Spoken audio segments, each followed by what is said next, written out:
49 presents to the point. అందరికీ welcome. Taj Mahal ఎవరిది?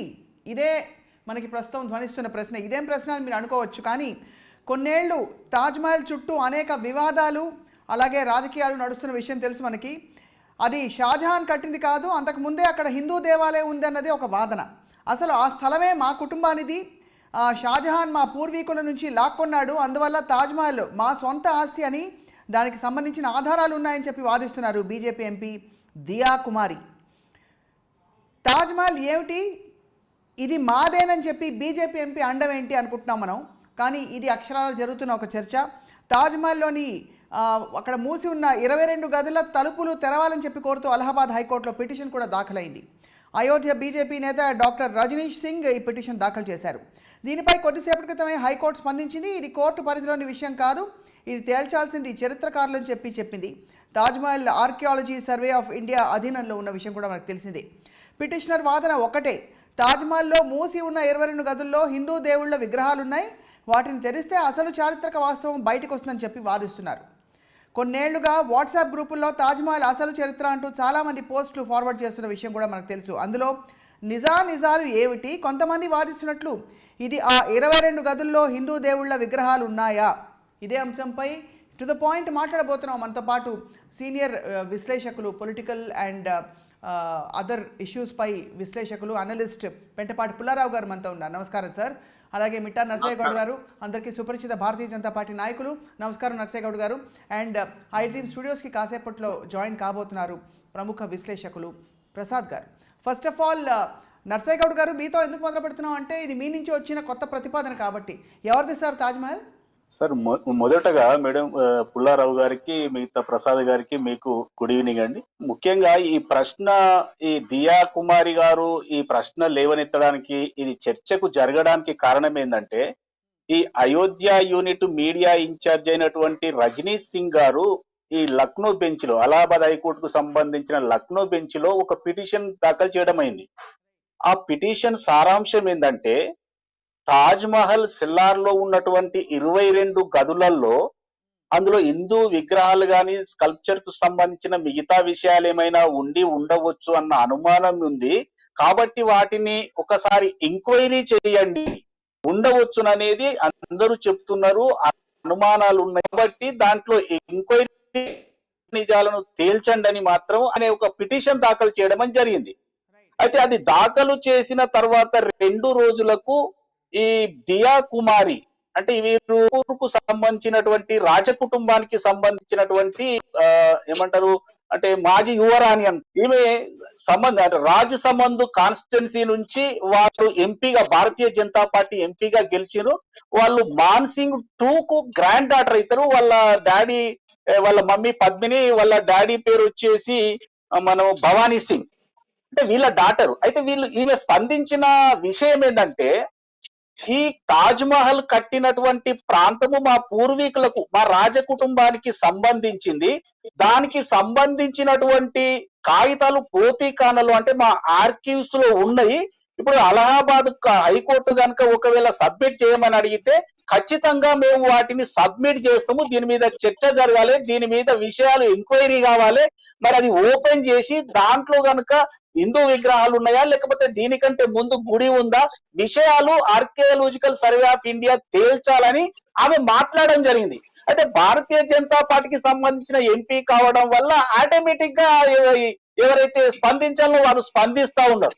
ఇది కూడా మంచిదే, ఎందుకంటే అయోధ్యలో కూడా కొన్ని వందల సంవత్సరాల నుంచి ఈ పంచాయతీ నడిచి రీసెంట్ గా సుప్రీంకోర్టు తీర్పుతోటి ఒక న్యాయం ఇచ్చినట్టుగా మనందరం చూసినాం. కాబట్టి దీంట్లో కూడా తప్పేం లేదు.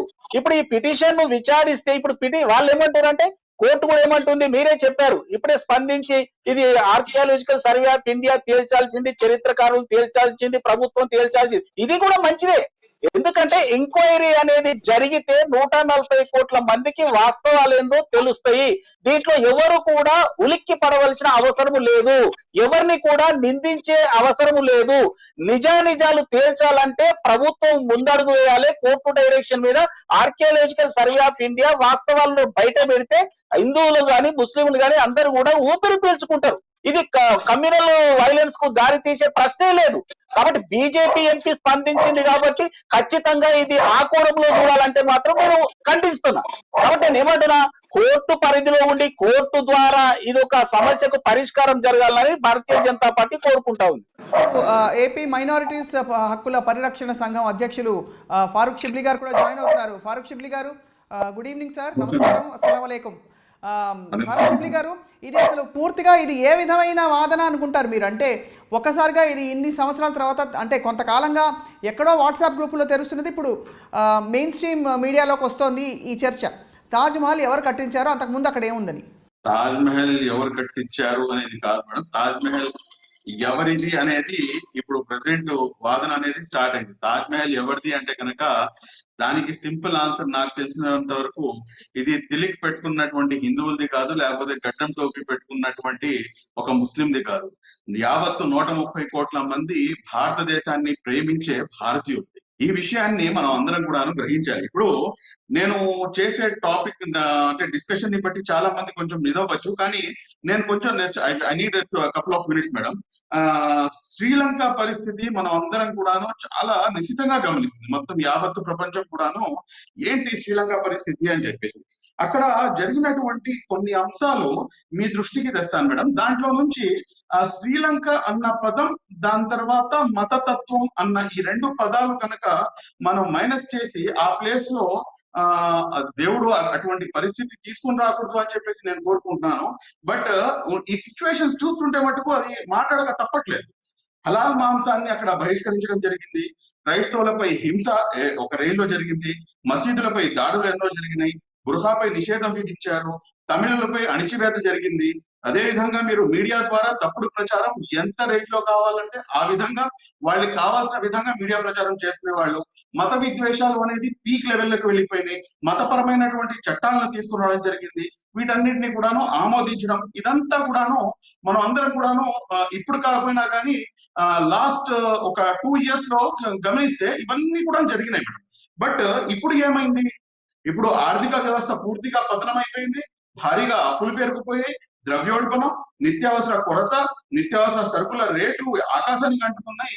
ఇటువంటి దుష్టకరమైనటువంటి పరిస్థితి ఈ రోజు శ్రీలంక ఎదుర్కొంటుంది. దయచేసి నేనైతే అల్లా ఇటువంటి పరిస్థితి అనంత కరుణామయుడు అపార కృపాసుడు అయినటువంటి భగవంతుడు కానివ్వండి, ఈశ్వరుడు కానివ్వండి, హూఎవర్ ఇట్ మే బి, ఎవరి దాంట్లో అయినా కానీ అలాంటి పరిస్థితి మన దేశానికి రాకుండా ఉండాలంటే కనుక శ్రీలంకని మనం ఎగ్జాంపుల్ గా తీసుకొని తాజ్ మహల్ ఎవరిది, మస్జిదా, మందిరా, 20యా 80యా, ఇది కాకుండా మన యొక్క ఇష్యూ ఏంటంటే ప్రెసెంట్ ఉన్న డెవలప్మెంట్ మనం ఎలా జరగాలి, డెవలప్ వైపు ఎలా అడుగులు వేయాలి అనే దానిపైనే జరగాలి. ఇవాళ మీరు 4 o'clock జడ్జ్మెంట్ వచ్చింది అలహాబాద్ కోర్టు. మీరు ఇందాకే ప్రస్తావించారు. దాంట్లో ఇంకో గమ్మత్తైన విషయం ఒకటి కూడా చెప్పడం జరిగింది. ఎవరైతే పిటిషనర్ ఉన్నారో ఆ పిటిషనర్ కూడాను ఒక హితోపదేశం మన గౌరవ హైకోర్టు ఇచ్చింది. అదేంటంటే మీరు ఒకవేళ జాయిన్ అవ్వదలుచుకుంటే కనుక ఎంఏ లిటరేచర్ ఒకసారి జాయిన్ అవ్వండి, ఎంఏ హిస్టరీ తెలుసుకోండి. మీరు అలాంటి పక్షం లేకపోతే కనుక ఎవరైనా మీకు జాయిన్ చేసుకోకపోతే కనుక మీరు మళ్ళా హైకోర్టుకి అప్రోచ్ అవ్వండి, మేము ఆ విషయంలో మేము తలదూర్చి మీకు అక్కడ సీట్ వచ్చే విధంగా కూడా ఏర్పాటు చేస్తామని చెప్పారు. కాబట్టి ఈ విషయంపై మాట్లాడే వాళ్ళకి ఎవరికైనా ఎటువంటైనా అబ్జెక్షన్, నేను చెప్పే మాట కాదు సుమా, ఇది ఖచ్చితంగా ఏంటంటే హైకోర్టు చెప్పినటువంటి మాట.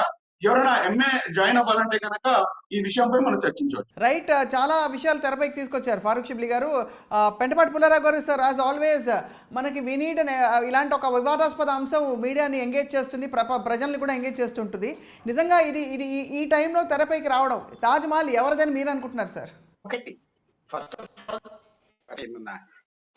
భాయ్ గారు చెప్పింది కూడా చాలా రేషనల్ గా ఉన్నది, చాలా చక్కగా చెప్పారు. అలాగే గౌడ్ గారు కూడా ఆయన ఒక విషయం చెప్పారు.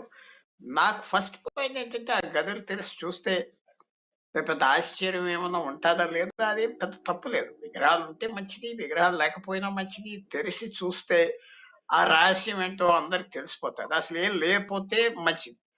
అలాగే పద్మనాభ స్వామి టెంపుల్ త్రివేంద్రంలో మీకు తెలుసు 10 సంవత్సరాల క్రితం తెరిస్తే లక్షల కోట్లు దొరికింది. సో తెరవటంలో నేను తప్పు అనుకోవట్లేదు. కోర్టు కూడా తెరిచి చూస్తే పోయిందే ఉంది అని చెప్పే బదులు అది చేయటం. రెండోది ఏంటంటే మీరు అడిగింది దియా కుమారి గురించి నేను ఫోకస్ అవుతాను. ఎందుకంటే మన మిత్రులు మిగతా సబ్జెక్ట్ చక్కగా మాట్లాడుకుంటారు. దియా కుమారి జైపూర్ ప్యాలెస్, జైపూర్ థ్రోన్ నుంచి వచ్చిన వ్యక్తి. 1562 సంవత్సరంలో ఆ ముత్తాతలు వాళ్ళ కూతుర్ని తీసుకెళ్లి అక్బర్కి పెళ్లి చేశారు. అది అందరూ మర్చిపోయారు. ఎంపరర్ జోడా అని, ఆ జోడా అని పెద్ద సినిమా కూడా తీశారు. చాలా పాపులర్ సినిమా, చక్కటి సినిమా. కొన్ని అబద్ధాలు ఉంటాయి సినిమాలో, కొన్ని నిజాలు ఉంటాయి.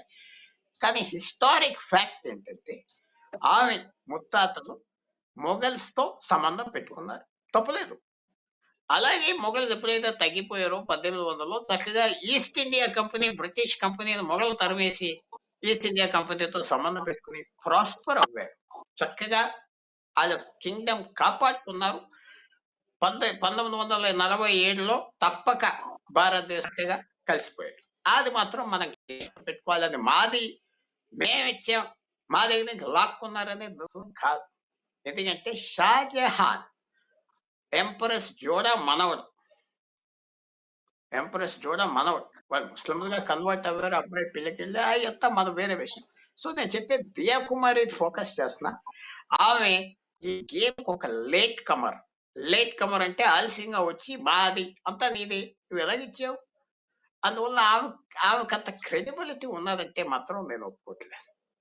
రెండోది ఏంటంటే హిస్టరీలో కొంచెం తాజ్మహల్ గురించి వెనక్కి వెళ్ళిపోతే 1830లో లార్డ్ విలియం బెంటెక్ ఇది శుభ్రంగా ముక్కలు కోసేసి మార్బుల్ ఇంగ్లాండ్ అమ్ముదామని ఆయన ఆర్కిటెక్ట్స్ తీసుకొచ్చాడు, ఇంగ్లాండ్ నుంచి ఇంజనీర్లు తీసుకొచ్చాడు. మొదలుపెట్టే టైంలో ఇది కలకత్తా పోర్ట్కి ఎలా తీసుకెళ్తాం నావల్ మీద, ఖర్చు చాలదని వదిలేశారు. అది అందరూ మర్చిపోయి మరి 1902లో లార్డ్ కర్జన్ వైస్రాయ్ దాన్ని బాగు చేయటం మొదలు పెట్టారు. ఇవాళ తాజ్మహల్ ఉన్నది. నేను అనుకున్నది ఏమిటంటే దియా కుమారి క్లెయిమ్స్ ఫాల్స్ క్లెయిమ్స్. దియా కుమారికి హక్కు లేదు మాట్లాడటానికి, మిగతా ప్రజలకు హక్కు ఉన్నది. ఆ గదుల్లో ఏమున్నాయి, పూర్వం ఏంటి, దాంట్లో ఏం తప్పు లేదు. తెలుసుకుంటే నేను తప్పు ఉన్నది అనుకోవట్లేదు. కొంతమంది అది క్వశ్చన్ చేయొచ్చు, హిస్టరీ దగ్గరికి వెళ్ళొద్దని. తెలుసుకుంటే మంచిదేమో. అక్కడ ఏం లేకపోతే గొడవ లేదు, ఏమన్నా ఉంటే చదువుకోవచ్చు. ఒక దేశంలో ఉన్నాం, కేర్ఫుల్ గా వెళ్ళాలి అని నేను భావిస్తున్నాను. సో మనకు కొంచెం హిస్టరీ, దియా కుమారి చెప్పేది చాలా ఫ్యాన్సిఫుల్ క్లెయిమ్స్, మాది ఇది అంటూ కొంచెం ఇంకా చెప్పాలంటే బాగోదు. కానీ గదిలు తెరవచ్చు, చూడొచ్చు, తప్పులేదు. నేను క్యూరియాసిటీ సాటిస్ఫై చేసుకోవచ్చు, తప్పేంటి అనుకుంటున్నా. అది మాత్రం నేను అనుకుంటున్నా. అది హిస్టరీలో వెనక్కి వెళ్తే మనకు కావాల్సిన కొన్ని విషయాలు వస్తాయి, కొన్ని కావాల్సిన విషయాలు రావు. మనం పాస్ట్కి వెళ్తే మన పూర్వహితులు ఎలాంటి వాళ్ళు మనం అనుకుంటాం, ఎలాంటి వాళ్ళు మనకు తెలుసుకోవడం కూడా మంచిది కాదు. ఒక్కోసారి మంచిది కాదు. సో కానీ సార్ మీరు చెప్పకనే చాలా విషయాలు చెప్తున్నారు. బట్ ఇక్కడ ప్రసాద్ గారు ఉన్నారు మై డ్రీమ్ స్టూడియోస్లో. Sir will discuss further. First of all Prasad garu, మీకు కాంటాక్ట్స్ ఆల్రెడీ సెట్ అయింది. నమస్కారం, thank you for joining us అండి. తాజ్మహల్ ఎవరిది అన్నది ఇప్పుడు ప్రశ్న. అందులో ఇప్పుడే మన పుల్లారావు గారు చెప్తున్న లేటెస్ట్ పాయింట్, 22 గదుల్లో ఏముందో తెరిచి చూస్తే తప్పేమిటి, తెరిచి చూస్తే చూడమని అంటే ఏముందో కనుక్కోమని చెప్పడంలో కూడా తప్పులేదంటున్నారు. బట్ ఇది ఫస్ట్ ఆఫ్ ఆల్ మీ దృష్టిలో ఇది కమ్యూనల్ ఇష్యూ అంటారా? ఎందుకంటే హిందూ దేవాలయం ఉంది అక్కడ గతంలో అన్నది ఎంఫసైజ్ చేయబడింది ఈ మొత్తం వ్యవహారంలో. సో మీరు ఎలా చూస్తారు సార్ దీన్ని? ముందుగా ఐడ్రీమ్ ప్రేక్షకులకి, ప్యానెల్లో ఉన్న పెద్దలకి మీకు కూడా నమస్తే అండి. నమస్కారం సార్. సోదరభావంలో రామకృష్ణ అనుకుని కాలు చేయకూడ తీసుకుని పవిత్రమైన రంజాను, పవిత్రమైన శ్రీరామనవమి జరుపుకున్న మన భారతీయులకి ఎక్కడ లేని తలకాయ నొప్పులు తీసుకొచ్చి ఇక్కడ ఇందులో శివుడు గుడి ఉందని కిందన, ఇక్కడ రామ మందిరం కిందన శివుడు ఉంటాడని, పైన రాముడు ఉంటాడని, ఇలాంటివి లేనిపోనివన్నీ చెప్పుకుని ఇప్పుడు గదులు తెరిస్తే ఏం చేస్తుంది ఆవిడ? అనంత పద్మస్వామి ఆలయంలో ఉన్న గదులు తెరిచి బంగారం ఉంది, ఏం చేసుకెళ్ళారు? సుప్రీంకోర్టులో స్థాయిలో కేసులు పెట్టుకుని ఏం సాధించగలిగాం? ఉన్నాయి, గదులు తెరుస్తారు. ఏముంటాయి వీడికి? వీడు రాసిన వీలునామాలు ఏమైనా ఉంటాయా? ఆనాడు షాజహాన్ ఏమైనా ఇప్పుడు ఈవిడ పేరు మీద నేనేమైనా వీలునామా రాసి పలానా 3వ నెంబర్ గదిలో పెట్టానని ఈవిడేమైనా అర్ధరాత్రి కల్లో వచ్చి చెప్పారా? ఎలా ఉంటాయంటండి? ఒక ఫ్యాబ్రికేటెడ్ కుకప్ స్టోరీస్ తీసుకొని రావడం, ప్రజల్లోకి తీసుకొచ్చి ప్రజల్లో ఒక చర్చనీయాంశం చేసేయడం. ముందు దాని కింద శివాలయం ఉందో లేదా అనగానే దానికి సమాధానం లేదు ఆవిడ దగ్గర. సో కొన్ని నేపథ్యాలు, ప్రతిదానికి కొన్ని నేపథ్యాలను చూసుకొని పూర్వపరాలు ఆలోచించి ఏం జరుగుతుందో చెప్తే, ఇప్పుడు షాజహాన్ రాడు కాబట్టి ఇప్పుడు ఆనాటి రాజుల కాలంలో ఎన్నో వందల సంవత్సరాల క్రితం నిర్మించబడింది ఈ తాజ్మహల్ అన్నది. And in the same scenario British వాళ్ళ పాలనలో దాన్ని కదిలించలేకపోయారు, కానీ లేకపోతే వీలైతే దాన్ని కూడా పట్టిపోయి ఉంది వాళ్ళు. ఎందుకంటే they don't want to leave our మాన్యుమెంట్స్ని ఎక్కడ పరిరక్షించబడలేదు. అదే ఇప్పుడు మన హైదరాబాద్ పరిసర ప్రాంతంలో ఎన్ని టూమ్స్ని ఎలా డిస్ట్రాయ్ చేశారో చూడండి, అవన్నీ కొన్నిటికి ఇవి ఉంటాయి. సో వీటి హార్మనీని ఎప్పుడైతే దెబ్బతీద్దాం, లేకపోతే కులమతాల మధ్యలో కొంత రగడ క్రియేట్ చేద్దాం అన్నప్పుడు కొంతమంది ఫ్యాబ్రికేటెడ్గా కొంతమంది ప్లాంట్ చేయబడతారు. ఆ ప్లాంట్ చేయబడుతున్న విషయాల్ని ఒక అనవసరంగా చర్చనీయాంశాలు చేసుకుంటూ ప్రజల్లోకి లేనిపోయిన అపోహలు క్రియేట్ చేయాలి. ఇందులో ఈ ప్లాన్ చేయడం వెనకాల ఆంతర్యం ఏంటంటారు? అయితే శుభ్రంగా ఉన్నాం కదా, రామకృష్ణ నేను చెప్పాను కదా, రామకృష్ణ అనుకుని రామనవమి వాళ్ళు పవిత్రమైన రంజాన్ మాసంలో ప్రార్థన చేసుకుని సంయమనాలు పాటించుకున్నాం కదా. ఇప్పుడు హిజాబ్ విషయాలు ఇలాంటివన్నీ జరిగినా సరే ఎవరైనా ఒక చిన్న పొరపచ్చి వచ్చిందో చూడండి, కరెక్ట్గా ఎలక్షన్స్ ముందు ఇలా చెత్త స్టార్ట్ అవుతాయి. ఎందుకంటే రేపేళ్ళలో గుజరాత్ ఎలక్షన్స్ ఇలాంటివన్నీ చేస్తే ఇలాంటి పునాదులు మొదలవుతాయి. అంతకు మించి ఇంకేం ఉండదు. ఇన్నాళ్ళు లేని శివాలయం ఆవిడికి జ్ఞాపకం రాదు. ఆ వీలునామాలు ఏ గదిలో రాసిందో అది ఎత్తుక్కోవడానికి వాళ్ళు గదులు తెరవమంటుందా? అయితే ఏమన్నా దాచినవేమో వస్తువులు షాజహాన్ గారు కళ్ళ కనబడి ఈవిడికి చెప్పారా? సో అందుకని ఏంటంటే వాస్తవ విరుద్ధంగా ఉన్న అంశాలని వాళ్ళు చర్చనీయాంశాలు చేసి అవి ఎక్కడికి తీసుకెళ్తున్నారు అంటే చాలా ఆశ్చర్యస్పదంగా ఉన్నాయి. ఫస్ట్ ఆఫ్ ఆల్ అదొక నేషనల్ మాన్యుమెంట్ కింద డిక్లేర్ చేసి జియోగ్రాఫికల్ సర్వేలో దాన్ని భారతదేశానికి అంకితం చేసిన తర్వాత ప్రపంచ వింతల్లో అదొక వింత కింద దాన్ని పరిగణిస్తున్నప్పుడు ఈ అమ్మాయి ఎవరు ఎందుకు వచ్చి మాట్లాడుతుంది ఆ నేపథ్యానికి అసలు ఎంటర్టైన్ చేయవలసిన అవసరమే వచ్చింది. నర్సయ్య గౌడ్ గారు అది ఒక భారతీయ జనతా పార్టీ నాయకురాలు కాబట్టి ఆవిడ న్యాచురల్లీ ఇప్పుడు గొంతు కలిపి ఇది చర్చకు వచ్చిందన్నారు. భారతీయ జనతా పార్టీ నాయకురాలని తెలియదు, ఖచ్చితంగా వాళ్ళు ఫ్యాబ్రికేట్ చేసిన ఇష్యూ అది. వాళ్ళకి ఇంకో పనిపాటు ఏమి ఉండదు. వాళ్ళకి ఎక్కడ సుఖంగా ఉండిపోతారో ప్రజలు, భారత ప్రజలని ఇలాంటి అడ్డమైన చేత తీసుకొచ్చి నెత్తిమీ పెడతారు వాళ్ళే. సార్ నర్సయ్య ప్రసాద్ గారు యాజ్ యూజువల్ కొంచెం ఘాటుగానే స్పందించారు సార్ నర్సయ్య గౌడ్ గారు. సార్ ఇప్పుడు మొత్తానికి పాయింట్కి వద్దాం సార్. ఇప్పుడు ఆవిడెవరో ఆయన ఎవరో అవన్నీ పక్కన పెట్టేస్తే ఇది నిజంగా 22 గదులు తెరవాల్సిన అవసరం ఉంది. ఈ టైంలో ఇంత క్లిష్ట పరిస్థితుల్లో మనం ఉన్నామా? ఇప్పుడు అర్జెంటుగా తెలుసుకోవాల్సిన అవసరం ఉందంటారా మీరు నర్సయ్య గౌడ్ గారు? సార్ విదేశీ నిల్వలు కరిగిపోయి డబ్బులు లేవు, ఏమైనా నిధి నిక్షేపాలు ఉన్నాయేమో అనంత పద్మనాభ స్వామి లాగానే ఆ 23 గదుల మీద పట్టనాడుకున్నారు, అంతకని ఇంకేం లేదు సార్. మధ్యన రన్నింగ్ కామెంట్ వద్దని చెప్పండి. అయితే బ్రిటిష్ వారు మన దేశాన్ని పరిపాలిస్తూ అన్ని తీసుకుపోయారు, కానీ ప్రసాద్ లాంటి వాళ్ళను వదిలిపెట్టిపోయారు. కాబట్టి ఆయనకు ఏం అర్థమైతలేదు. నేను ఏమంటున్నంటే మేము అడిగిన సూటి ప్రశ్న ఏంటంటే ఇది ప్రపంచ వింత అని నేనేం కాదంటలేను. ఈ ప్రపంచ వింతలో ఏం వింత ఉందని అడుగుతున్నా. ఇది నేను రాజ్యాంగ పరిధిలో వేస్తున్నటువంటి ప్రశ్న. ప్రసాద్ గారికి ఎందుకు కోపం వస్తుంది, ఎందుకు ఈ చిటపటలాడుతుంది అనేది ఆయనకే తెలిసి ఉండాలి. నేను ఏమంటున్నంటే పద్మనాభాలయం తెరిస్తే ఏదో ఒకటి తెలిసింది, అలా ఉంది లేదు ఫలానా ఉంది అని తెలిసింది. ఈ రోజు కూడా కోర్టులో ఒక పిటిషన్ వేసి అడిగిన క్వశ్చన్ సమంజసమైంది. 22 గదులు తెరిస్తే దాంట్లో ఏమైనా ప్రసాద్ గారి మీద ఏమన్నా రాసి పెట్టిపోయిందేమో షాజహాన్ అనే విషయం కూడా బయటపడుతుంది కదా. అది తెలుసుకోవడానికైనా మనం దాన్ని సర్వే చేయవలసిన తప్పనిసరి పరిస్థితి ఉంది కదా. ఇంతకు ముందు కూడా మనకు ఒక ప్రిటెక్స్ట్ ఉంది కదా, అయోధ్యలో మనం ఇవన్నీ చేసినాం. అది ఒక 100 సంవత్సరాలుగా కేసు కొట్లాడి సుప్రీంకోర్టు తీర్మానం చేసింది. అందుకే కాకుండా మీరు ఆగండి, నేను అదే చెప్తున్నా. రన్నింగ్ కామెంట్ వద్దు.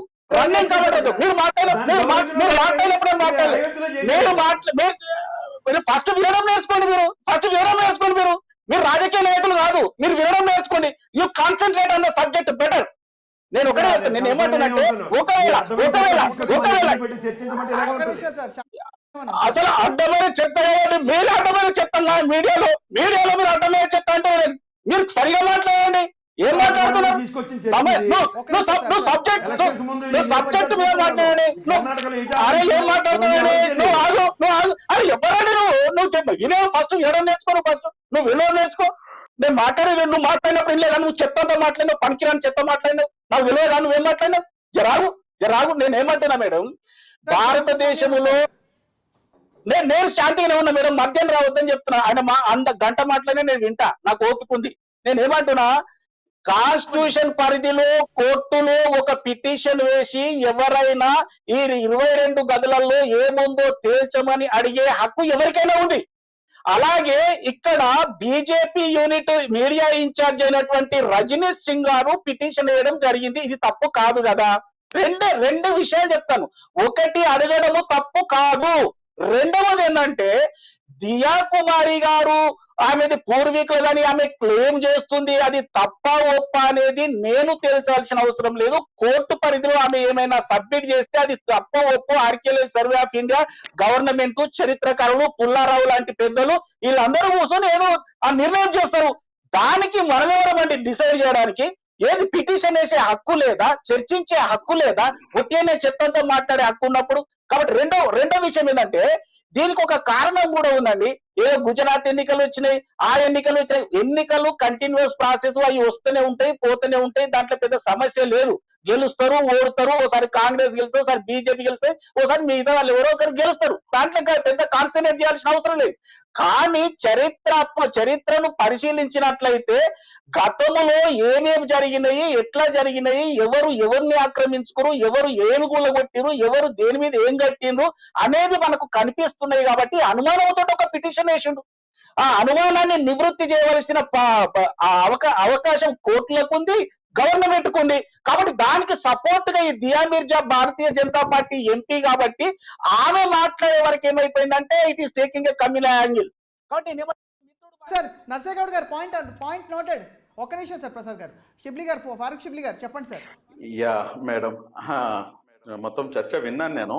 మన బీజేపీ మిత్రులు, సోదరులు చాలా చక్కగా ప్రతి విషయాన్ని కూడా మాట్లాడారు. ఆయన మాట్లాడేటప్పుడు నేను చాలా సార్లు ఇంటరప్ట్ అవుదాం అనుకున్నా కానీ ఒకటి 2 సార్లు ఆయన రిక్వెస్ట్ చేశారు, దయచేసి రన్నింగ్ కామెంటరీ వద్దని చెప్పేసి. నేను just I'm waiting for my turn. Now I'm speaking madam. దయచేసి ఇదే అంశాన్ని మన మిత్రులు కూడాను కొనసాగిస్తారనుకుంటున్నాను. ప్రసాద్ గారు లాంటి వాళ్ళు తీసుకెళ్లలేదు అని చెప్పేసి ఇంత కామెంట్ చేశారు. ప్రసాద్ గారు ఎవరైతే నాకైతే తెలియదు, కానీ ప్రసాద్ గారు లాంటి వాళ్ళు భారతదేశంలో ఉన్నారు కాబట్టి బ్రిటిషర్స్ వెళ్ళిపోయాడు madam. This is what I want to say exactly. Number 1. Number 2, ఈ రోజు ఎవరైతే దియా కుమారి గారు వేశారో పిటిషన్, ఆవిడకి నేను ఇంకొక మంచి సజెషన్ ఇద్దాం అనుకున్నాను. ఎందుకంటే ఆవిడ పాపం ఏముంది అనేది తెలుసుకోవాలని చెప్పేసి కుతూహలం ఉంది కదా.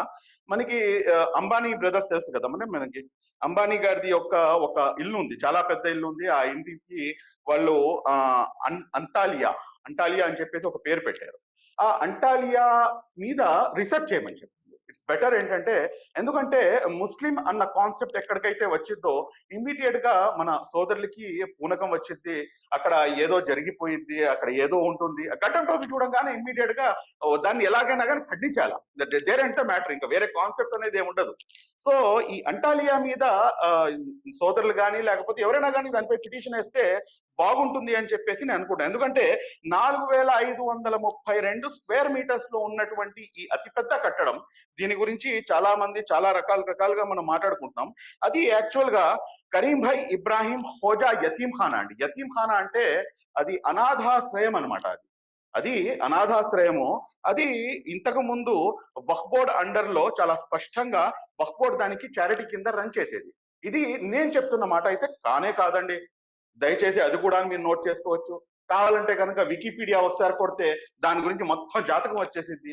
కాబట్టి తాజ్ మహల్ గురించి కూడాను చర్చ మొదలు పెట్టినప్పుడు దీనిపై కూడాను ఒక పిటిషన్ వేసేస్తే అది కూడా ఎవరిది ఏంటి అనేది కూడా దాని పూర్వఫలాలకు వెళ్దాం. ఎందుకంటే వక్ఫ్ ల్యాండ్ అంటే మనకి ఎంటోమెంట్ ఎలాగో వక్ఫ్ కూడా అలాంటిదే. వక్ఫ్ ల్యాండ్ అమ్మటానికి లేదు, కొనటానికి లేదు. మళ్ళీ అంబానీ గారు ఎలా కొన్నారు ఏంటి అనేది ఈ రోజు వికీపీడియాలో చాలా స్పష్టంగా కనిపిస్తుంది. 4532 square metres, that to it's worth of around 500 crores. Shibli గారు మీరు చెప్పేది గౌరవిస్తూనే ఎందుకు సార్ ఎవరు పిటిషన్ వేయచ్చు కదా మరి? ఒకవేళ ఇఫ్ ఇట్స్ రియల్ ఇష్యూ వేయాలి కదా, వేయచ్చు కదా మేడం. ఈ పాయింట్ మీరు రేస్ చేస్తారని చెప్పేసి నేను ఈ పాయింట్ చెప్పాను మేడం.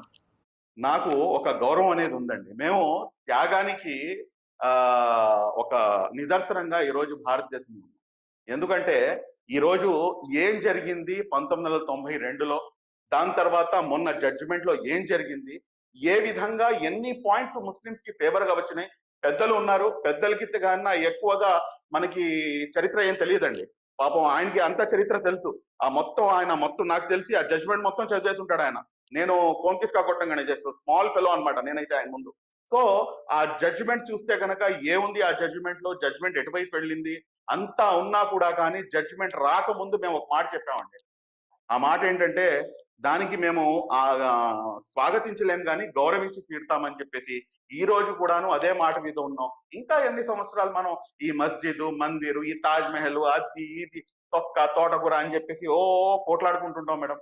కాబట్టి ఏదైతే జరిగిందో జరిగిపోయింది. ఆ పిటిషన్ వేయటం వల్ల ఒక హిందూ ముస్లిం అన్న కాన్ఫ్లిక్ట్ అనేది తీసుకొచ్చి హిందూ సోదరుడిని నా నుంచి దూరం చేసిన వాడిని నేనవుతున్నా. కాబట్టి అటువంటి పెద్ద మనసు మేము చేసుకుని గమ్మున ఉన్నామండి. వద్దు వద్దు ప్లీజ్, మనం అందరం కూడా కలిసి ఉండాలి. యువర్ కామెంట్ సార్, మీరు చూసారు అంటే రకరకాల ఇష్యూస్ వచ్చాయి తెరపైకి ఇప్పుడు. మాట్లాడమంటారా స్వప్న గారు? అవును sir, me your turn sir please. Okay, ఇప్పుడు ఫస్ట్ అంతాలయ గురించి చెప్తున్నాను. మన మిత్రుడికి పెద్ద ఎంక్వైరీ అవ్వింది. నాకు ప్రత్యేక, ఎందుకంటే అప్పుడు లాల్ జాన్ బాషా గారు నా పెద్ద వ్యక్తి, జాయింట్ పార్లమెంటరీ కమిటీ వకాఫ్స్కి వెళ్ళారు, ఎంక్వైరీ చేశారు. నాకు పూర్తిగా తెలుసు, ఆయనతో మంచి పరిచయం ఉన్నది. నేను కూడా వెళ్ళవలసిన వెళ్ళలేదు సరదాగా. అక్కడ వకాఫ్ బోర్డు రెజల్యూషన్ చేసి అమ్మారు. అది తప్ప ఉప్పు నేను వెళ్ళలేదు. జ్ఞాపకం పెట్టి, అంటే అంబానీకి ఇంకో ఇల్లు కట్టుకోవచ్చు, పడగొట్టని నాకేం బాధ లేదు. అది మాత్రం బ్యాక్గ్రౌండ్. సరే, అది మనకి ఈ విషయానికి వచ్చేటప్పటికి 3 అంశాలు ఉన్నాయి. ఒకటి, ఆ గదులు ఓపెన్ చేయొచ్చా లేదా? 2, ఇలా పూర్వమైన విషయాలకు వెళ్ళాలా వద్దా? 3వది, ఇది ఏమైనా ఉపయోగం ఉన్నదా? ఇందాక నాకంటే మాట్లాడిన మండల స్పీకర్ షఫీ గారు చెప్పింది అంటే ఉపయోగం లేదు, కరెక్టే. ఒక్కోసారి మనం ఆ అస్థపంజరాలు వెనకాల వెళ్ళకూడదు. ఆ స్కెలిటన్స్ ఎవరి, ఎక్కడే, ఆ ఎముకలు ఎవరు పెట్టారు, ఇష్టం లేని న్యూస్ వస్తాయి. నా వ్యూ అది. ముఖ్యంగా ఏంటంటే, నేను అనుకుంటున్నా మరి దానివల్ల పరిణామాలు ఏముంటాయి. ఆ గదిని ఓపెన్ చేస్తే ఏం లేవు అని నా భావన. కొన్ని కారణాలు కూడా ఉన్నాయి. ఎందుకంటే 1902 ఆ టైంలో అప్పటి వరకు ఆ గదులు మూసేసలేవు, తెరిసే ఉన్నాయి. లూటీ చేశారు. కార్పెట్స్, కర్టన్స్ అన్ని పక్కన వాళ్ళు 50 సంవత్సరాలు లూటీ చేసి పట్టుకుపోయారు. ఓపెన్ గా ఉండేది. సో ఏం ఉండదో అదే భావిస్తున్నాం. కానీ ఉంటాయని మన గౌడ్ గారు అంటే ఉండొచ్చు. సో అది పెద్ద ఆ విషయం మీద నేను ప్రెస్టీజ్ గా తీసుకుంటాం మంచిదా కాదా, ఆ విషయం చూస్తే అక్కడ ఏం లేకపోతే ఇంకొంచెం వరకు ముందరికి వెళ్ళిపోతాం. ఎస్, డివిజన్ అనేది మంచిది కాదు, చాలా జాగ్రత్తగా వెళ్ళాలి. ఎందుకంటే పూర్వం జరిగింది, ఆ జరిగింది, ఇలా జరిగింది, అలా జరిగింది, అన్యాయం జరిగింది అంటే ఒప్పుకోవాలి. కానీ అవసరమా ఈ పరిస్థితిలో? ఇదంతా ముఖ్యమా? ఒక ఫేమస్ టెంపుల్ ఉన్నది అనుకోండి, అక్కడ ఉంటే ఏంటి మనకు వచ్చేది? ఇవాళ పెద్ద ఫేమస్ కాదు, ముఖ్యమైన టెంపుల్ కాదు. నేను బ్యాలెన్స్ గా చూస్తున్నా. ఇలాంటి విషయాలకి ఒక ఆన్సర్ అనేది మాత్రం లేదు, ఒక జవాబు అనేది లేదు. కఠినంగా తీసుకుంటే ఒక సెక్షన్ అన్హ్యాపీగా ఉంటారు, ఇంకో సెక్షన్ హ్యాపీగా ఉంటారు. సో ఇది చాలా కేర్ఫుల్ గా ఇలాంటి విషయాల మీద వెళ్ళాలి అన్ని కమ్యూనిటీస్. అది లోకల్ గానే చేసుకోవాలి. ఒక పెద్ద స్కాలర్ ఫైజాన్ ముస్తాఫా అని లా స్కాలర్ చెప్పాడు నిన్న, రామ్ మందిర్ లాగా వద్దు, ఇదేదో పెద్ద ఇంటర్నేషనల్ ఇవన్నీ చేయదు, లోకల్ గా ఉంచేయండి. లోకల్ గా అది నేను అనుకుంటున్నా. లోకల్ గా ఉంటే మంచి వచ్చినా చెడు వచ్చినా అక్కడే ఉంటుంది. సో ఇది నేషనల్ చేసి ఇంటర్నేషనల్ చేస్తే it's not a good idea. Local గా పోనీ. ఇంత పెద్ద దేశాల్లో కొన్ని ప్రాబ్లమ్స్ వస్తూ ఉంటాయి, మనం సర్దుకోవాలి. 2 కమ్యూనిటీస్ కొద్దిగా అర్థం చేసుకోవాలి. సార్ పుల్లారావు గారు, I want really understand. Problems వస్తుంటారు, ఏం ప్రాబ్లం వచ్చింది సార్? ఇప్పుడు ఒకరికి ఎవరికో అలా అనిపించిందని తప్ప, తాజ్మహల్ ప్రపంచ పటంలో భారతదేశంలో ఉండే ఒక గొప్ప చారిత్రక ఒక మాన్యుమెంట్, అది continuous. It's one of the wonders of the world that continuous.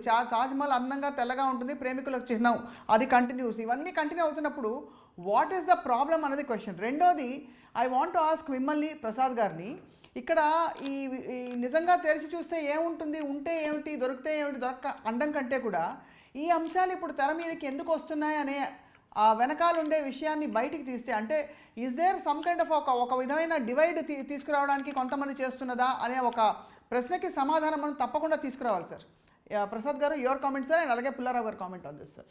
నేను మాట్లాడచ్చు కదా? యా, చెప్పండి సార్. అంటే నాకు పెద్దలు పుల్లారావు గారి మీద ఏంటంటే ప్రతిదానికి ఆయనకి స్పందించే గుణం ఉంది. అవును, irrespective of the circumstances, irrespective of the caste, breed, religion, ఏదైనా సార్ ప్రతి దానికి స్పందిస్తాడు ఆయన. అలాంటి స్పందించే ఆయనకు కూడా అవసరమా అనిపిస్తుందంటే ఆలోచించుకోమనండి. ఇంకెంతకంటే నేను వేరే విధంగా విశ్లేషించక్కర్లేదు. ఇంకోటి ఏంటంటే, మనం చదువుకున్న వాళ్ళందరికీ కొన్ని యూనివర్సిటీలు తెలుసు, కానీ ఈ వాట్సాప్ యూనివర్సిటీ అనేది ఒకటి కొత్తగా వచ్చింది. దాంట్లోంచి వచ్చే ఒక దరిద్రం ఏదైతే ఉంటుందో, దిక్కుమాల భావజాలాలు మా నెత్తి మీద ఒక సూర్యోద్భవ వాతావరణంలో ఒక కాన్స్టిట్యూషన్ అమెండ్మెంట్ అండి 1975లో సెక్యులర్ అని మన దేశానికి ఒక వరం ప్రసాదించారు. దానివల్ల ఏంటంటే, నేను నాతో పాటు ఉన్న వాళ్ళని, పక్క మతాలని అన్నింటినీ గౌరవించాలి, ఇర్రెస్పెక్ట్ ఆఫ్ మై రిలీజన్ అని. ఇవన్నిటికీ ఇంకో కాన్స్టిట్యూషన్ అమెండ్మెంట్ చేయమనండి, ఎవరు ఉండొచ్చు వాళ్ళు బయటపడతాయి. కానీ ఆ వాట్సాప్ యూనివర్సిటీలో అది సిలబస్ ఉండదు. కానీ మనకి మాత్రం వేలెత్తి నేను ఈ దేశం వదిలిపోవాలి, నా గుండు ఉంది కాబట్టి నన్ను వేరే విధంగా టెర్రరిస్ట్ కింద కూడా ముద్ర వేసేస్తారు, చైనా వాడు అనేస్తారు, వాళ్ళు ఇష్టం వచ్చింది అనేస్తారు. కానీ నాకు ఏం ప్రాబ్లం లేదు. కానీ నాకు ఇక్కడ ఒకే ఒకటి ఏంటంటే, ఇలాంటి ఈ దౌర్భాగ్యాలన్నిటికీ ఒక ప్రతిదానికి ఒక వెనకాతల ఒక హిస్టరీ ఉంటుంది. దీనికి కారణం ఏంటంటే సంయమనం పాటించడం, ఒక సుహృద్భావ వాతావరణంలో మనం నివసించడం భారతదేశం మనకిచ్చిన ఒక హక్కు. దాన్ని గర్వంగా అందరూ, నేను కానీ మా ముస్లిం సోదరులు కానీ ఎవరైనా జీవిస్తుంటే, అరే ఎలా జీవిస్తారు, హిందూ దేశం లేదంటే మేము వీళ్ళు వేరు మార్చేసినట్టే. భారతదేశం అన్న మాట కాకుండా హిందూ దేశం ఇది, ఇలాంటి దేశం ఇది అని పేర్లు వీళ్ళే పెట్టేస్తారు. కానీ ఒక కాన్స్టిట్యూషన్ అమెండ్మెంట్ వీటిలోంచి మనకి ఎక్కడా ఉండదు. రైట్. ఇక్కడ మీరు ఒక నేపథ్యం చూడండి. గతంలో కూడా ఒక సర్జికల్ స్ట్రైకులు అంటే ఇంటి గుట్టు బయటికి పోకుండా ఉండే ప్రక్రియ ఒకటి ఉండేది. అలాంటిది ఇవాళ ఎవడో ఒకడికి సినిమా తీయాలనే నేపథ్యంలో నాకు తెలిసి ఒక అజిత్ దోవల్ గారిని ఒక ఆయన ఇచ్చారు. ఇంకేంటంటే క్యూరియాసిటీ ఎక్కువ, ఫ్రిక్షన్ సినిమాల మీద అతిశ్రద్ధ ఎక్కువ. ఇందాక చెప్పారు చూడండి నరసయ్య గౌడ్ గారు, తాళాలు తీస్తే ఏమవుతుందో తెలుసుకోవాలి, క్యూరియాసిటీ అన్నమాట. ఏం తెలుసుకుంటారు, తెలుసుకొని తినకుంటారా? ఇంతదాకా ఎందుకండి? అయోధ్య విషయంలో ఒక నేపథ్యంలో సుప్రీంకోర్టు ఇచ్చిన తీర్పు నేను శరతా వహిస్తున్నాను, తలవంచి కూడా చెప్తున్నాను. హాస్యాస్పదమైన తీర్పు. ఏదో వక్ఫ్ బోర్డు ల్యాండ్లు ఒక 5 ఎకరాలు లేనట్టు వాళ్ళకి ఎక్కడో ల్యాండ్ ఇచ్చారట 5 ఎకరాలు. ఇది ఒక తీర్పు. రెండోది వక్ఫ్ బోర్డుకే ల్యాండ్లు అసలు ఎక్కడ ఉంటాయో వాళ్ళకి ఒక చట్టం ఉంది, దాన్ని ఎత్తుక్కుంటూ నానా బాధపడతారు. ఇంకా ఆశ్చర్యకరం, కరసేవకుల కింద మనందరినీ నాలాంటి అమాయకులు తీసుకెళ్ళిన వీళ్ళు అద్వానీ గారు, మురళీ మనోహర్ జోషి గారు, ఉమాభారతి గారు, వీళ్ళందరూ సత్యశీలు అంటే వాళ్ళకి ఏం తెలియదట. కానీ వాళ్ళకి కావాల్సినప్పుడు అయితే, వాళ్ళకి ప్రధానమంత్రి పదవి ఏదో రావాల్సి వచ్చినప్పుడైతే ఇవన్నీ అడ్ల కింద ఉంటాయి. ఇప్పుడైతే అడ్డు లేకుండా సత్యశీలని తీర్పు వస్తుంది. దాని బాబరీ మసీద్ దాని అంతా అదే పడిపోయిందట. ఇప్పుడేమో దీనికేమో గతంలో రాజీవ్ గాంధీ లాంటి అమాయకులు శిలాన్యాసం చేసినా, వీళ్ళు ఏం చేసినా ఇప్పుడేమో మేము గుడి కట్టేస్తాం. అందుకే ఇవాళ ఇంకొక యూనివర్సిటీలో కొత్త సబ్జెక్ట్ వచ్చింది. ఇక్కడ గుడి కడుతున్నారట, అందుకని శ్రీలంక తగలడిపోతుందట. చూడు, హనుమంతుడు రావణ కాస్త చేసి వచ్చినట్టు. ఇలాంటి సిలబస్లు మనం చదవమంటే ఎవరి వల్ల అవుతుంది చెప్పండి? ఈ సిలబస్ ఎక్కడ ఉండదు, వీళ్ళే సృష్టిస్తారు. ఇది మనం చదివి ఇది ఏదో కొత్త చరిత్ర చదువుకోవాలంటే నా వల్ల ఎవరి వల్ల కాదు. మా పుల్లారావు గారి వల్ల అయితే అసలు కాదు. వాస్తవానికి 1902వ సంవత్సరంలోనే అప్పటిదాకా తెరిచున్న గదులు ఎందుకు మూయబడ్డాయి అంటే కొంత పరిరక్షణ ఏదో జరగాలి, ఇంకా విధ్వంసం చేయబడబోతోంది అని అన్న నేపథ్యానికి కొంతమంది కొన్ని కట్టుబాట్లకి ఉంచారు. కానీ ఇప్పుడు last question sir for this, ఇది వాళ్ళు తేల్చలేము, మనం వెళ్ళి తాజ్మహల్ గదులు తెరవలేం కాబట్టి. సో ఇది గదులు తెరిస్తే ఏమొస్తుంది, ఏం తెలుస్తుంది? మీతో మొదలు పెడతాను సార్, నర్సయ్య గౌడ్ గారు. ఇప్పటిదాకా నేను ప్రసాద్ గారు మాట్లాడింది శ్రద్ధగా విన్నా. కాకపోతే ఆయన సంబంధం లేని బాబరీ మసీద్ ఎక్కడిది, స్ట్రైక్స్ ఎక్కడిది, అజిత్ దోవల్ ఎక్కడ వచ్చింది ఈ టాపిక్ లా. ఇగో అందుకే నేను ఏమంటా అంటే, ప్రసాద్ గారు మీరు ఇంటికాడ రెస్ట్ తీసుకోండి, మంచి భోజనం చేయండి, టాబ్లెట్స్ వేసుకోండి, ఆరోగ్యం బాగుంటది. ఎందుకండి మీరు ఈ స్టూడియోలోకి వచ్చి చెత్త అంతా చెప్తారు, సంబంధం లేని సబ్జెక్ట్ అంతా చెప్తారు? నేను ఒకటి సలహా ఇస్తున్నా, మిత్రుడు, చాలా మంచి మిత్రుడు నాకు ప్రసాద్ గారు, మేము శత్రువులమేం కాదు. కానీ మీకు కొద్దిగా హైపర్ ఇదేదో ఉన్నట్టుంది, కొంచెం దాన్ని తగ్గించుకుంటే మంచిది. రెండో విషయం ఏంటంటే మేడం, మీరు అడిగిన క్వశ్చన్ ఏంది, తాజ్ మహల్ సంబంధించి మీరు ఈ విషయాల గురించి అడిగారు. నేను కూడా ఏంటంటే I'm confining my self to the point only. మీరు అసలే పాయింట్ అని పెట్టేసారు. నేను ఏమంటున్నా, దీంట్లో 2 క్వశ్చన్స్. ఇప్పుడు మన మిత్రుని పేరుని మర్చిపోయిన మన బాయ్ పేరు, వారు కూడా ఏంటంటే దీనికి సంబంధమైన విషయాలు మాట్లాడకుండా మిగతా శ్రీలంక గురించి లేకపోతే ముఖేష్ అంబానీ గురించి ఇంకెవరి గురించో మాట్లాడుతూ ఉన్నారు. నేను అలా సబ్జెక్టు డీవియేట్ అయితే కాను, కానీ నేను ఒక్క విషయం స్పష్టంగా అడుగుతున్నా. ప్రసాద్ లాంటి వారు ఇలాంటి మాట్లాడడం వల్లనే మత సామరస్యం దెబ్బతింటుంది. ఎవరిని సమర్థించవలసిన అవసరం లేదు, ఏ వర్గాన్ని సమర్థించవలసిన అవసరం లేదు. ఎవరు పిటిషన్ వేస్తే దాన్ని తేల్చవలసిన అవసరం కోర్టుకున్నది, చర్చ జరగవలసిన అవసరం ఉంది. నేను ఒకటే అంటున్నా, ఈ 140 కోట్లకు సంబంధించిన మాన్యుమెంట్ కాదు అది, ప్రపంచం. ప్రసాద్ గారికి రెస్ట్ తీసుకున్నప్పుడు ఇదే అంశాలు వస్తాయి. నేను ఏమంటున్నా, నీ దానికి వస్తే నీకు తెలుస్తుంది. నేను ఏమంటున్నా, ఈ రోజు తాజ్ మహల్ గురించి సంపూర్ణమైన వివరాలు 140 కోట్ల జనానికి తెలియవలసిన ఆవశ్యకత ఉంది. దాని గురించి చర్చించవలసిన అవసరం ఉంది. అది ఎలా తయారైంది, ఎందుకు తయారైంది, ఏముంది లోపల, విషయాలు తెలియాలి కదా. ఆ విషయాలు మనకు తెలియకుండా ఎలా ఉంటాయి?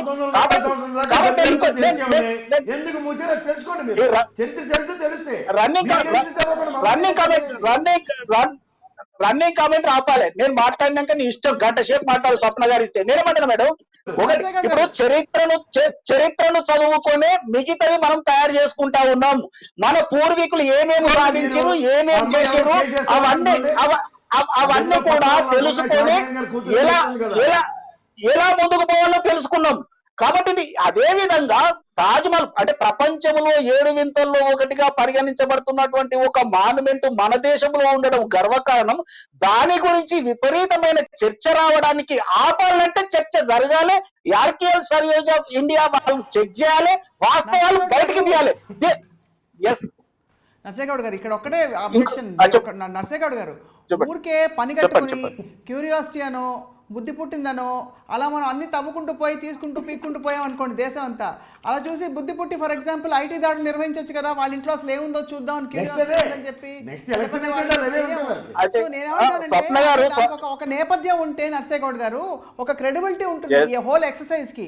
అలా కాకుండా సడన్ గా ఉన్న పళంగా కొత్త హిస్టరీ పుస్తకాలు తీసుకొచ్చారనుకోండి, ఏ పుస్తకంలో కూడా లేదు, తీసుకొచ్చి ఇదే మేము రాస్తున్నాం కాబట్టి మా ఎంపీకి డౌట్ వచ్చింది ఆయన వేశారు కాబట్టి ఇలా జరుగుతోందంటే మీ క్రెడిబిలిటీ దెబ్బతింటుంది, దేశ సమతుల్యం ఏదో అటు ఇటు షేక్ అవుతుంది అనవసరంగానే ఒక కన్సర్న్. లేకపోతే మీరు ఎన్ని 22 కానీ 44 గదులు తెరుచుకున్నా కానీ నో ప్రాబ్లం సార్. దేశ సమగ్రతకు వచ్చినటువంటి బాధలు ఏం లేవు మేడం. ఇక్కడ అంత పెద్ద సమస్య ఎందుకంటున్నాం అంటే షాజహాన్ కట్టిన కంటే ముందట అసలు ఏముంది అని కూడా తేలుతుంది కదా. దాని ముందట ఏముంది, ఏం జరిగింది, చరిత్రలో జరిగిన తప్పేందో తెలుసుకోవాల్సిన విషయం ఉంది కదా. అది కాకుండా దియా కుమారి గారు నా ఆర్కీవ్స్ లో దానికి సంబంధించిన డాక్యుమెంట్స్ ఉన్నాయి, షాజహాన్ గారికి ఇష్టపడి దాన్ని తీసుకున్నారు, మరి ఏంటి ఏం జరిగింది అవి కూడా తెలిస్తే బాగుంటది కదా. అంటే ఎందుకో ప్రసాద్ గారికి తెలిసింది ఏంటంటే సో మొత్తానికి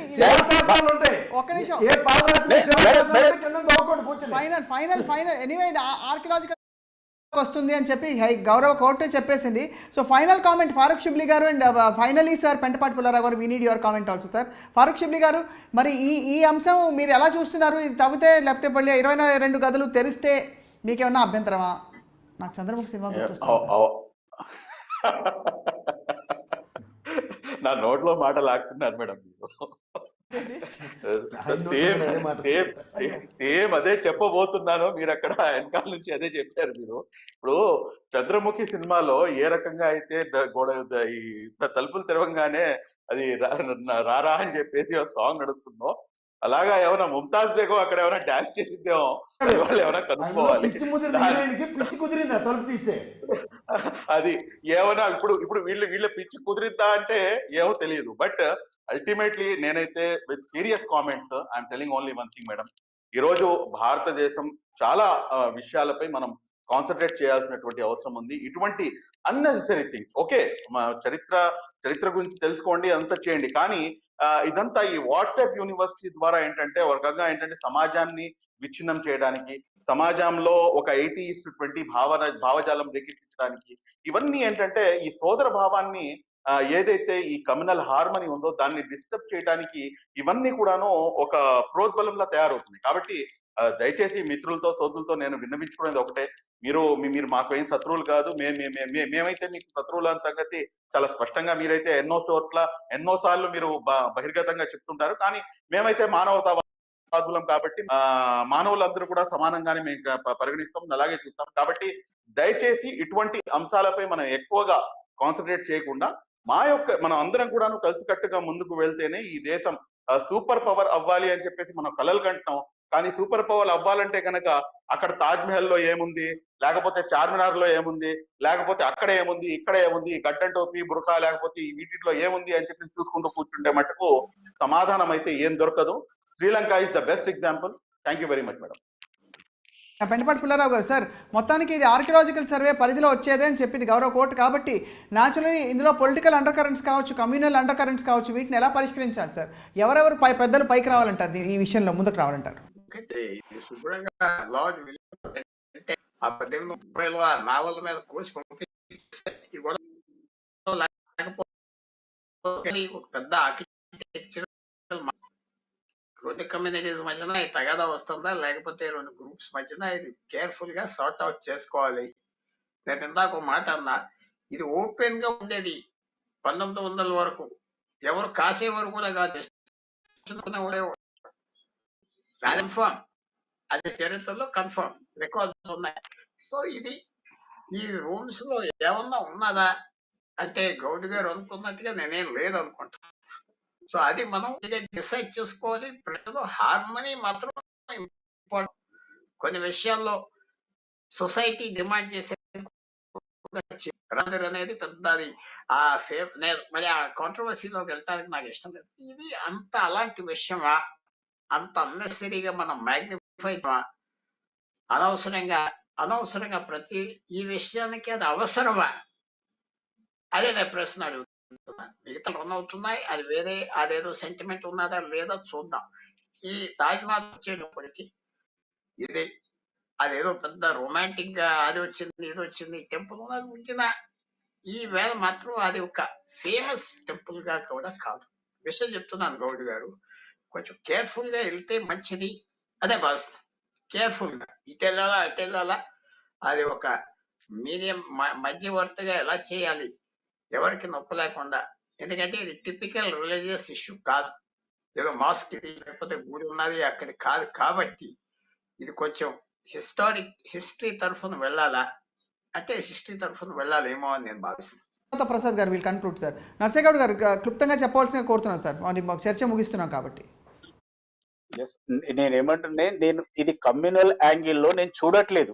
ఇది ఏంటంటే అలహాబాద్ లక్నో బెంచ్ హైకోర్టులో ఒక పిటిషన్ వచ్చింది, దానికి సపోర్టివ్ గా దియా కుమారి గారు డాక్యుమెంట్స్ ఉన్నాయి అంటారు కాబట్టి అదేదో పరిశీలించమంటున్నా. కోర్టు కూడా ఒక డైరెక్షన్ ఏమి ఇచ్చిందంటే సరే ఆర్కియాలజీ సర్వే ఆఫ్ ఇండియా చేయమని చెప్తుంది. మేము అదే అడుగుతున్నాం తప్ప ప్రసాద్ గారు అనుకున్నట్టు ఈ విభేదాలు మా దగ్గర అసలు ఉండవండి.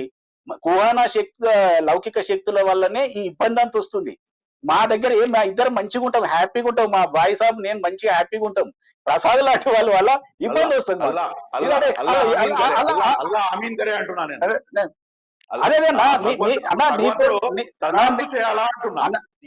మీరు మేము ఒకటే, మన బ్లడ్ ఒకటే, మెటబాలిజం ఒకటే, మనందరం ఒకటే. కానీ కొంతమంది కుహానా లౌకికవాదుల వల్ల మనకి ఇబ్బందులు వస్తున్నాయి బాయ్, అవి మనం గమనించాలి. ఇలా చర్చ చేయడం వల్ల, archaeology survey of India check చేయడం వల్ల మనకు పోయిన నష్టం ఏం లేదు. ప్రపంచంలో దాని మీద పడ్డ మచ్చ పోతుంది అంతే. మచ్చ ఉందా? ఓకే, అది కూడా మాట్లాడదాం వేరే టాపిక్ లో. ఇప్పుడు మాకు చెప్పండి సార్. మా కర్మకి ఏం చేయమంటారు, ఇది లౌకిక దేశం కాబట్టి మేము లౌకికవాదంగానే ఉంటాం. రెండోది, ఈ ఆర్కియాలజీ డిపార్ట్మెంట్ యొక్క ఔన్నత్యం గురించి ఒక్కసారి మనం చర్చించుకుంటే, మన కళ్ళ ముందు ఉన్న తిరుపతిలో బంగారు తాపడాలు, రేకులు కొట్టొద్దురా బాబు అంటే కూడా తిరుపతి వెళ్తారు కదా, మీరు అందరూ చూసుకోండి ఒకసారి. బలవంతాన్ని ఆ శిలాశాస్త్రాలన్నింటి మీద రేకులు ఎలా కుట్టారో చూస్తున్నాం. అంచేత ఏంటంటే ఈ ఆర్కియాలజీ డిపార్ట్మెంటు ఇవన్నీ ప్రభుత్వ ఆధీనంలో ఉన్నంతకాలం న్యాయం కరెక్ట్గా జరగబడదు. మీరు అన్నట్టు ఆ సుప్రీంకోర్టుకి వెళ్తే ఏమిస్తుందో కూడా మొన్న ఇచ్చిన తీర్పు చూసిన తర్వాత కూడా ఇంకా కళ్ళు ఇంకోసారి బయలు కమ్మాయి. వాస్తవానికి ఇవన్నీ దగ్గరలో పరిగణలోకి తీసుకుంటే ఎప్పుడైతే ఏదైతే చర్చనీయాంశం కాని చర్చనీయాంశం చేసినందుకు ధన్యవాదాలు. ఎందుకంటే 70 సంవత్సరాలు ఈ స్వతంత్రం వల్ల దేశానికి ఉన్న ప్రైడ్ ఏంటంటే తాజ్మహల్ ఒకటి ప్రపంచ దేశాలన్నింటితోనూ సాటిగా 7వ వింతగా ఉన్నదాన్ని ఇవాళ వింత కలిగించే ప్రస్తావన తీసుకొచ్చినందుకు ధన్యవాదాలు. దీని అందరికీ కొంతమందికి ఉన్న క్యూరియాసిటీ అని నేను ఖచ్చితంగా చెప్తాను. క్యూరియాసిటీకి మందు వేసుకుంటే పోతుంది, కానీ ఇలా తవ్వకాల్లో కూర్చుంటే మాత్రం శిలాఫలకాలు ఎత్తుక్కోవాల్సి వస్తుంది. అవే పేపర్లు డాక్యుమెంట్లు ఏం దొరకవు. ఆ అమ్మాయికి కాస్త చెప్పండి కొంచెం. ధన్యవాదాలు ప్రసాద్ గారు. బట్ ఫారూక్ షిబ్లీ గారు, మీరు ఇందాక అన్నారు ఒక మాట, చార్మినార్లో ఏముంది అని. చార్మినార్లో మంచి హలీం ఉందండి, మంచి చూడి బజార్ కూడా ఉందండి. ఎప్పుడైనా కానీ వాళ్ళు అక్కడ చూసేది అక్కడ చార్మినార్ కిందనే ఉందన్నది. రైట్. ధన్యవాదాలు నర్సేగౌడ్ గారు అండ్ పెంటపాటి పుల్లారావు గారు అండ్ ఫారూక్ షిబ్లీ గారు అండ్ ప్రసాద్ గారు. ఈ చర్చ నిజంగా ఆలోచింపజేసి నిజంగానే గతంలో మన చరిత్రలో ఏముంది అని మరొకసారి వెనక్కి తిరిగి చూసేలాగా చేసే చర్చ ఇది. Thank you all for watching. Hi, this is Esha Chawla. This is Manara Chopra. Hi, this is Kartikeya. నేను డైరెక్టర్ తేజాని. Press the bell icon for more updates. For more such videos, please subscribe to iDream. For more videos, please subscribe to iDreams. For more videos, please subscribe to iDream. And you're watching iDream Media. Please like, share, and subscribe to the channel. And don't forget to subscribe to iDream. Please subscribe iDream Media. Do subscribe to iDream. Subscribe to iDream Media. Do subscribe to iDream Media. Don't forget to subscribe. Click on the button below. Don't forget to subscribe to iDream.